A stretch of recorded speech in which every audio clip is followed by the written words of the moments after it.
नमस्कार, पारुल के पन्नों में आप सबका स्वागत है। आज हम बात करेंगे संस्कृत और सौंदर्य। नामवर सिंह का निबंध है ना। तो चलते हैं निबंध में, संस्कृत और सौंदर्य। नामवर सिंह का जन्म 28 जुलाई 1926 में हुआ था, वाराणसी में, है ना, वाराणसी उत्तर प्रदेश में। और इनका निधन हुआ था 2019 को, है ना। तो 19 फरवरी 2019 को इनका निधन हुआ था और 1926 में इनका जन्म हुआ था। ठीक है। आलोचक, संपादक, वक्ता और विद्वान रहे नामवर सिंह। ठीक है। यह आलोचना लिखते थे। संस्कृत और सौंदर्य निबंध हजारी प्रसाद को केंद्र में रखकर लिखा है। तो नामवर सिंह जी ने संस्कृत और सौंदर्य किसको केंद्र में रख के लिखा है? तो हजारी प्रसाद द्विवेदी को। दूसरी परंपरा की खोज 1985 में ये निबंध संकलित है। तो संस्कृत और सौंदर्य किस में संकलित है? तो दूसरी परंपरा की खोज 1985 में संकलित है। संस्कृत और सौंदर्य का जो विषय है इस निबंध का, तो क्या है कि संस्कृत और सौंदर्य निबंध द्विवेदी जी के संस्कृत और सौंदर्य संबंधी दृष्टिकोण की व्यापकता और प्रासंगिकता का उद्घाटन किया गया है ना। इस निबंध में यह सिद्ध किया गया है कि द्विवेदी जी की बाकी विद्वानों से परंपरा को लेकर कितने अलग थे। कहते हैं कि जो हजारी प्रसाद द्विवेदी हैं वो बाकी विद्वानों से अलग थे, है ना। तो नामवर सिंह जी और भूमिका में लिखते हैं कि यह पड़ाव दुर्भाग्य से तभी आया जब पंडित जी नहीं रहे, है ना। पंडित जी नहीं रहे मतलब जब हजारी प्रसाद नहीं रहे।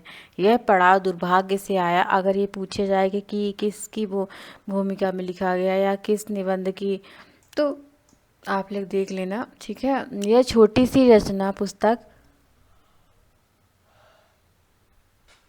ये छोटी सी पुस्तक उस पड़ाव का अनुचित है। उस उनकी रचनाओं में मूल्यांकन का प्रयास किया गया है जिसमें तेजस्वी परंपरा बिजली की तरह कौंध जाती है। हजारी प्रसाद से दृष्टि ली गई है। मतलब कहते हैं कि जिसमें तेजस्वी परंपरा बिजली की तरह कौंध हजारी प्रसाद की दृष्टि से ली गई है ना। तो ये इसका थोड़ा सा इसमें मेन पॉइंट था, है ना। तो ये दुर्भाग्य की बात है कि पंडित जी नहीं रहे, इनके अपने भूमिका में कहते हैं। फिर चलते हैं कि उन्होंने कुछ शीर्षक लिए हैं इस निबंध में। तो दूसरी परंपरा की खोज, ब्राह्मण समाज में ज्यों अछूत अस्वीकार का सहारा, प्रेम पुमथी महान, भारतीय साहित्य की प्राण धारा और लोक धर्म, संस्कृत और सौंदर्य, त्वम खलु कृति, व्योमकेश शास्त्री उर्फ हजारी प्रसाद द्विवेदी, है ना। तो व्योमकेश शास्त्री का नाम था। आगे चलते हैं। स्कूल के 8 अध्याय हैं, मतलब उन 8 अध्याय का इसमें चित्रण आया है। अशोक के फूल केवल फूल नहीं ना। तो यहाँ से निबंध की शुरुआत होती है कि अशोक के फूल, है ना। तो अशोक के फूल तो हजारी प्रसाद जी ने लिखा, है ना। तो ये नामवर सिंह का जो संस्कृत और सौंदर्य है वो हजारी प्रसाद के ऊपर लिखा गया ही है, मतलब वो हजारी प्रसाद के ऊपर ही लिखते हैं। ठीक है। और उनके ऊपर ही लिखते हैं। ठीक है। उनके ऊपर बात ही करते हैं। तो जो अशोक के फूल है केवल फूल की कहानी नहीं, संस्कृति, भारतीय संस्कृत का एक अध्याय है। तो अशोक का फूल क्या है? भारतीय संस्कृत का एक अध्याय है। अनंग लेख पढ़ने वाले हिंदी में पहले व्यक्ति हजारी प्रसाद द्विवेदी हैं, है ना। तो ये पहले व्यक्ति हजारी प्रसाद है। अशोक की भी अपनी स्मृति परंपरा है। अशोक की भी अपनी स्मृति परंपरा है। आर्य अनार्य का चित्रण है ना। तो इस निबंध में आर्य अनार्य का चित्रण है। और इस निबंध में किन किन लोगों का जिक्र आया है क्रम से मैंने यहाँ पे दिया है। तो सबसे पहले हजारी प्रसाद के बारे में बात करते हैं नंबर, फिर करते हैं कालिदास, है ना, रविंद्रनाथ टैगोर, दिनकर, अगजेय, है ना। दिनकर के बाद अगजेय हैं। और गोविंद पांडे, डॉक्टर गोविंद पांडे, जयशंकर प्रसाद, अरस्तु, भरत मुनि, शुक्ल और विद्यापति, इन लोगों का जिक्र अपने संस्कृत और सौंदर्य में करते हैं। ठीक है। आगे चलते हैं। देश जाति की विशुद्धता संस्कृति केवल बात की नहीं है। देश जाति की विशुद्ध संस्कृति केवल बात की बात नहीं है, यह आर्य संस्कृति की शुद्धता के अहंकार पर चोट करने के लिए अशोक के फूल लिखा गया, प्रकृति का वर्णन के लिए नहीं है। तो अगर क्वेश्चन ऐसे आएगा कि अशोक का फूल किस लिए लिखा गया, प्रकृति के वर्णन के लिए, है ना, क्योंकि अशोक के फूल की कोई मान्यता नहीं थी। सब लोग पहले गुलाब लगाते थे, चमेली, बाकी अशोक का फूल तो सुंदरता के लिए, घर की शोभा को बढ़ाने के लिए, है ना। तो अशोक के फूल लिखा हजारी प्रसाद ने, है ना। आर्य संस्कृति की शुद्धता के अहंकार पर चोट करने के लिए अशोक के फूल लिखा गया। तो किस किस आर्य संस्कृति पर चोट करने के लिए, ठीक है, आर्य संस्कृति पर चोट करने के लिए क्यों लिखा गया था, आर्य संस्कृति पर चोट करने के लिए। शुद्ध पुष्प प्रेम का प्रमाण नहीं बल्कि संस्कृति दृष्टि का अनूठा दस्तावेज है। शुद्ध पुष्प जो है प्रेम का प्रमाण नहीं बल्कि संस्कृति दृष्टि का अनूठा दस्तावेज है।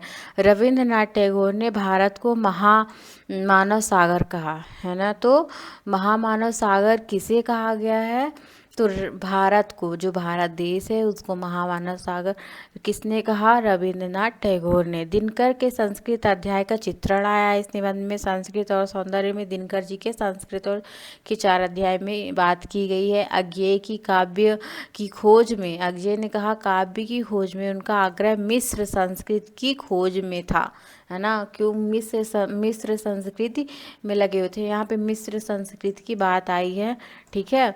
मिस्र संस्कृत की वकालत दिनकर ने की। अगर पूछा जाएगा कि मिस्र संस्कृत की, क्योंकि दिनकर का जो संस्कृत का 4 अध्याय है उसमें उन्होंने सबको अलग अलग किया, जैसे आर्य का बाय, अनार्य का बाय, मुस्लिम का बाय, है ना। तो उनका अध्याय में उसमें बांटा गया है। तो उसी की बात करते हैं कि यहाँ जो दिनकर जी हैं वो मिश्रित संस्कृत की बात करते हैं। मिस्र संस्कृत की राजनीति द्विवेदी जी कितने अलग थे, मिस्र संस्कृत की राजनीति में द्विवेदी जी कितने अलग थे, मतलब हजारी प्रसाद द्विवेदी बहुत अलग थे। हजारी प्रसाद कहते हैं शुद्ध है केवल मनुष्य की जिजीविका, है ना। तो ये हजारी प्रसाद का कथन है। ओके, आगे चलते हैं। हजारी प्रसाद कहते हैं कि मनुष्य की जीवन शक्ति बड़ी निर्भय है, मनुष्य की जीवन शक्ति जो है बड़ी ही निर्भय है। वह सभ्यता और संस्कृति के वृथा मोहों को रौदती चली आ रही है ना। तो क्या कहते हैं कि जो मनुष्य की जीवनी है, मतलब जो जीवन है बड़ी निर्भय है, बड़ा निर्भय है, वह सभ्यता और संस्कृति की, है ना। सभ्यता और संस्कृति के बारे में ही इस निबंध में बात हो रही है। तो सभ्यता और संस्कृति के वृथा मोहों को रौंदती चली आई है, ना जाने कितने धर्माचारों, विश्वासों, उत्सवों में, है ना जाने कितने। तो आगे चलते हैं। आज हमारे भीतर जो मोह है, संस्कृत है और कला के नाम पर जो आसक्त है, धर्माचार, सत्यनिष्ठा के नाम पर जो जड़ीमा है ना। तो ये इनका कथन है। आगे चलते हैं। गोविंद पांडे लिखते हैं कि अंतरकार्य भावों, अनुभूतियों और आध्यात्मिक उपलब्धियों के स्तर पर संस्कृतियों के का वास्तविक मिलन अत्यंत कठिन था, है ना, कठिन है।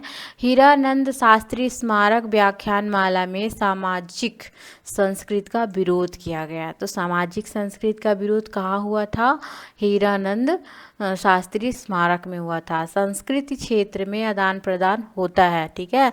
यदि दिनकर की सामाजिक संस्कृति का संबंध भी राजनीति के दूसरे पक्ष से जोड़ा जा सकता है, तो शुद्ध होने के लिए वह राजनीति से मुक्त नहीं हो जाती, है ना।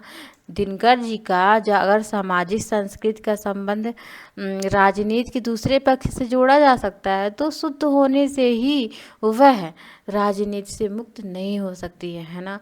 विवेक के परिष्करण के लिए किए गए संस्कार काल पाकर किए गए नए सृजन के ग्रहण के लिए बाधा बन जाते हैं। तो ये इसके मोस्ट कथन है। हिंदी साहित्य की भूमिका के उपसंहार में, हिंदी साहित्य की भूमिका किसने लिखा, तो ये हजारी प्रसाद का इतिहास है ना, हिंदी साहित्य की भूमिका।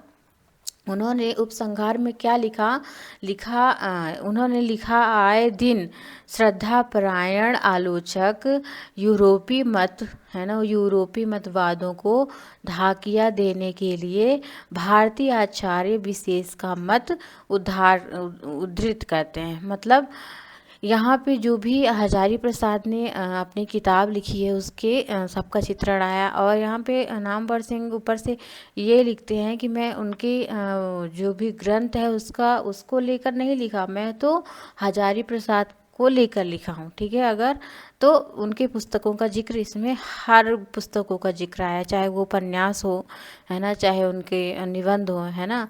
चलते हैं आगे, दूसरी परंपरा की खोज में लिखते हैं, बेटी जी की इस प्रयास की एक परंपरा हिंदी द्विवेदी जी यहाँ पे है ना, द्विवेदी जी की इस प्रयास परंपरा में हिंदी की पहले दिखाई पड़ती थी। सौंदर्यानुभूत चित्रण हमारी भाषा के साहित्य में वैसा सामंजस्य नहीं, कहीं बीच बीच में इतने अभाव और अंधकार काल में है। ठीक है, तो इनके कुछ कथन है कि सौंदर्यानुभूत की परंपरा का वर्णन ऋग्वेद में मिलता है। तो सौंदर्य अनुभूति, अब यहाँ से सौंदर्य की बात होगी है ना, अभी पुष्प की बात हो रही थी, अशोक के फूल की बात हो रही थी, संस्कृत की बात हो रही थी है ना, अब सौंदर्य की बात होगी है ना। तो सौंदर्यानुभूति की परंपरा कहाँ से मिलता है? ऋग्वेद से इसका वर्णन मिलता है। इसमें प्रतिनिधि कवि देवता कौन है? तो इंद्र हैं। अगर पूछा जाएगा सौंदर्यानुभूति के प्रतिनिधि देवता हैं इंद्र, जिसमें काम की पूर्ति स्वीकृति है ना। विचार वितर्क 1945 में लिखा गया। इसमें हमारी संस्कृत और साहित्य का संबंध लिखा है।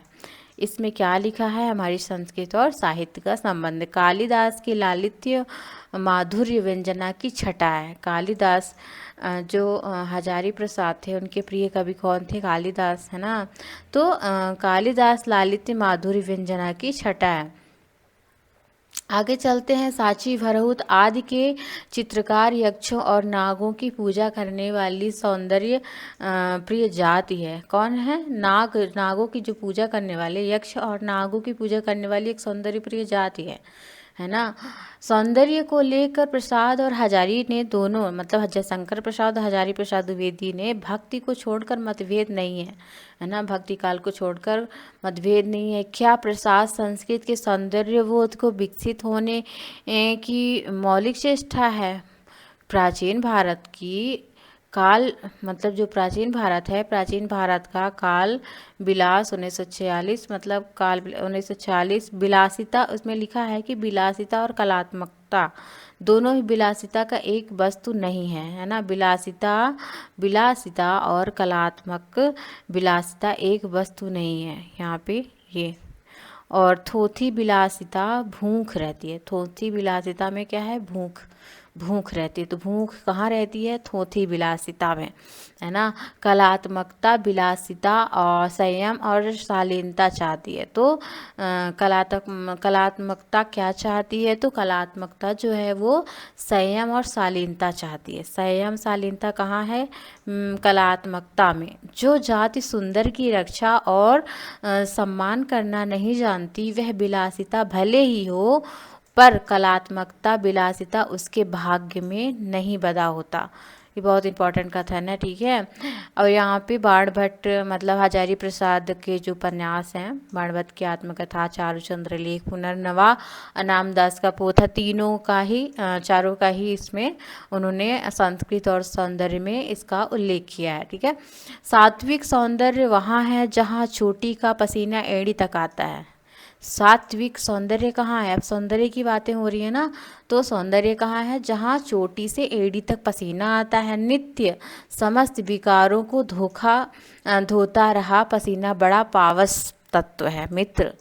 बड़ा पावस तत्व किसे कहा गया है? तो पसीने को। निराला की तोड़ती पत्थर का जिक्र आया है ना। पसीना मतलब कि किस प्रकार गरीब औरत अपने बेटे को बांध के वह तोड़ती पत्थर, है ना।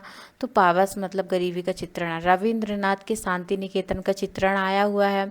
हजारी प्रसाद द्विवेदी के सौंदर्य प्रेम का सबसे बड़ा स्रोत लोक संस्कार है ना। तो हजारी प्रसाद द्विवेदी के सौंदर्य प्रेम का सबसे बड़ा स्रोत क्या है, तो लोक संस्कार। वह छोटी से छोटी बातों के लिए लड़ती है, झगड़ती है, मारती है और लुप्त हो जाती है।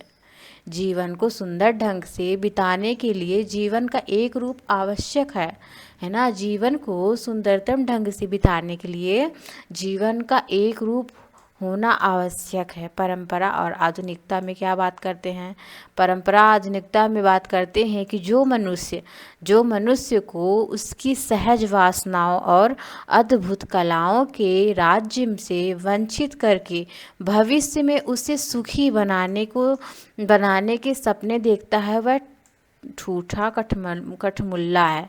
तो कठमुल्ला, ठूठा कठमुल्ला किसे कहा गया है, तो जो लोग भविष्य में उसे सुखी बनाने के लिए, है ना, तो अद्भुत कलाओं के राज्य से वंचित करके भविष्य में उसे सुखी बनाने के सपने देखते हैं। कौन, जो मनुष्य उसकी सहज वासनाओं और अद्भुत वासना और कला को ठूठा कठमुल्ला। आगे चलते हैं। जयशंकर प्रसाद की सौंदर्य को सौंदर्य ना कहकर लालित्य कहना चाहिए, है ना। तो किसके लिए कहा है नामवर सिंह ने, तो प्रसाद के लिए कहा कि उनके सौंदर्य को सौंदर्य ना कहकर लालित्य कहना चाहिए, क्योंकि प्रकृति सौंदर्य से भिन्न किंतु उसके समानांतर चलने वाला मानव रचित सौंदर्य उनकी दृष्टि में विशेष महत्व है ना। तांडव जहाँ मानव पूर्व तत्वों का स्वतः स्फूर्त विकास है, लास्य मानवीय प्रयासों का लालित्य रूप है ना। लास्य तो तांडव कौन करता है, शिव करते हैं, और लास्य पार्वती करती हैं। तो शिव और पार्वती का मिलन शिव शक्ति, है ना। तो कुल मिलाकर समष्टिगत पूरे संसार में और व्यष्टिगत दोनों स्तरों पर द्विवेदी जी का सौंदर्य दृष्टि जो है मानव केंद्रित है। तो उनकी सौंदर्य दृष्टि कैसा है हजारी प्रसाद द्विवेदी का नामवर सिंह के अनुसार, तो हजारी प्रसाद द्विवेदी का जो सौंदर्य है वो क्या है, समष्ट और व्यष्टि दोनों है। सौंदर्य का मूल मानव केंद्र है, केंद्र में कौन है, मानव है। ओके। दूसरा, बंधन के विरुद्ध विद्रोह नित्य में ललित मीमांसा का दूसरा सूत्र है ना। तीसरा, सौंदर्य एक सर्जन है, मनुष्य का सर्जन। तो पहला क्या मिला, पहले में क्या हुआ, पहले में होता है कि कुल मिलाकर, ये नंबर 1 हुआ, कुल मिलाकर समष्टि और व्यष्टि दोनों स्तरों में हजारी प्रसाद द्विवेदी का सौंदर्य मूलतः मानव केंद्रित है। ये पहला हो गया, मानव केंद्रित, ये पूछा जाएगा, ठीक है। दूसरा क्या है, दूसरा, बंधन के विरुद्ध विद्रोह नित्य में ललित मीमांसा का दूसरा सूत्र है। तो क्या है, बंधन के विरुद्ध विद्रोह। तीसरा क्या है ना, ये दूसरा हो गया। ये तीसरा क्या है, तीसरा, सौंदर्य एक सर्जन है जो मनुष्य की सृजन का परिणाम है। तो ये तीसरा क्या है, सौंदर्य क्या है, एक सर्जन है जो मनुष्य के सृजन का परिणाम है ना। जीवन का समग्र विकास सौंदर्य है, बहुत इंपॉर्टेंट है। जीवन का जो विकास है क्या है, सौंदर्य है। अगर सौंदर्य नहीं, जीवन का विकास नहीं। बंधनों से विद्रोह, सौंदर्य विद्रोह है, मानव मुक्ति का प्रयास है। बंधनों को विद्रोह जो है वो सौंदर्य का विद्रोह है, मानव मुक्ति का प्रयास है। धन्यवाद। लाइक शेयर और सब्सक्राइब कीजिए।